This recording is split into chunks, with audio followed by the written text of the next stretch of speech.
Congress party की philosophy कहती है डरो मत, और दूसरी फिलॉसफी कहती है डरो और डराओ। अब आप बीजेपी की पॉलिसीज को देखो, पूरा का पूरा लक्ष्य हिंदुस्तान के लोगों को डराने का है। मजदूरों को हमने बताया कि देखिए आप घबराइए मत, डरो मत, चाहे कुछ भी हो जाए, 100 दिन का रोजगार हम आपको गारंटी करके देते हैं, डरो मत।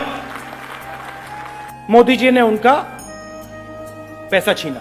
हमने किसानों को कहा देखो डरो मत, तुम्हारी जो जमीन है वो तुम्हारी रहेगी, और अगर कोई भी तुमसे जमीन छीनना चाहता है, लेना चाहता है, तो उसे मार्केट रेट देना पड़ेगा, डरो मत। और मोदी जी ने क्या किया? नहीं, हिंदुस्तान के किसान डरो, मेरा नाम नरेंद्र मोदी है और मैं तुमसे तुम्हारी जमीन छीन सकता हूं। बोनस ले लिया, बोनस ले लिया, बारिश होती है, ओला गिरता है, नरेंद्र मोदी आपको कुछ नहीं देगा। जितना जितना डर पैदा हो सकता है उतना फायदा है। आदिवासी खड़े होते हैं, कोई भी आदिवासी युवा खड़ा होता है, कहता है ये मेरी जमीन है, मेरा जल है, मेरा जंगल है, उसे गोली मार के गिरा देते हैं। तो जहां भी ये जाते हैं ये डर पैदा करते हैं, और जहां भी हम जाते हैं हम डर को मिटाने की कोशिश करते हैं।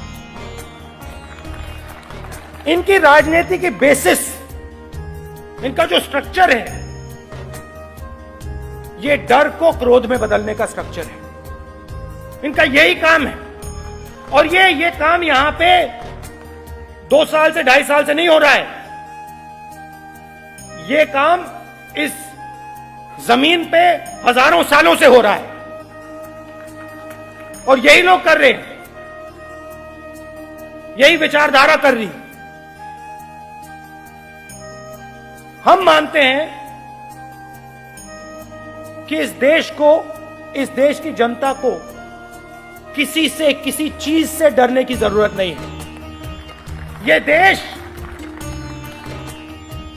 ये देश मजबूत है, ये कमजोर देश नहीं है। इस देश के लोग जागरूक हैं, होशियार हैं, इनको किसी चीज की कमी नहीं है, इनको किसी चीज से डरने की जरूरत नहीं। इस दुनिया में एक ऐसी चीज नहीं है जिससे हिंदुस्तान को या हिंदुस्तान के किसी भी नागरिक को डरने की जरूरत है।